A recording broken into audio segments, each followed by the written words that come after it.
Mate, where's the toilet paper? A question for you. How often do you go to the toilet during a Formula 1 race? No doubt you've had to use the toilet during a race.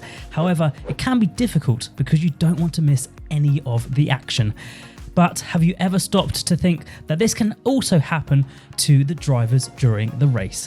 If they have to, they have to, but going to the toilet during a race is impossible. So how do the drivers do it?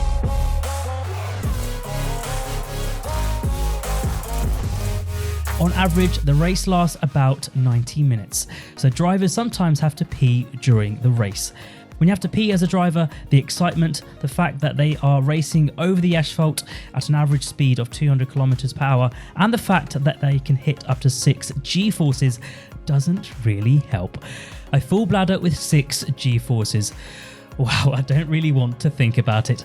Not to mention the fact that drivers drink a lot because they lose a lot of fluids by sweating during a race. So yes, then sometimes they have to urinate. But the big question is, how do they do that? Well, very simple really. They just let go in their race suits while driving. If the driver is constantly focused on holding back their pee, it can be a major distraction during the race, and of course, that is the last thing you want as a driver, since there is no room for error. Although easier said than done, peeing while driving can be difficult, even if you really need to. Many drivers therefore claim they have never urinated during a race because they simply couldn't do it.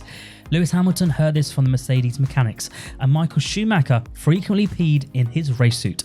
He simply let it run almost every race. Fortunately for the mechanics who eventually clean up the mess, it is rare for drivers to urinate in the cockpit.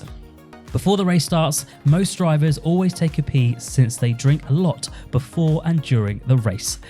Although it is dirty business to clean up, it is ultimately best to let it run. Beside the fact that the focus should be completely on racing, as we mentioned earlier, it can also be dangerous to race with a full bladder. When the bladder is completely full, it can be quite a hefty lump. 6 G-forces on that heavy full bladder also means 6 times normal gravity.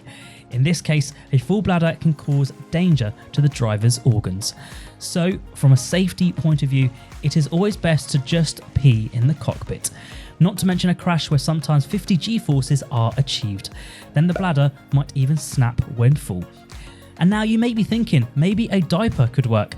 However, that would add unnecessary weight, which, as we all know, is a big no-no in Formula 1.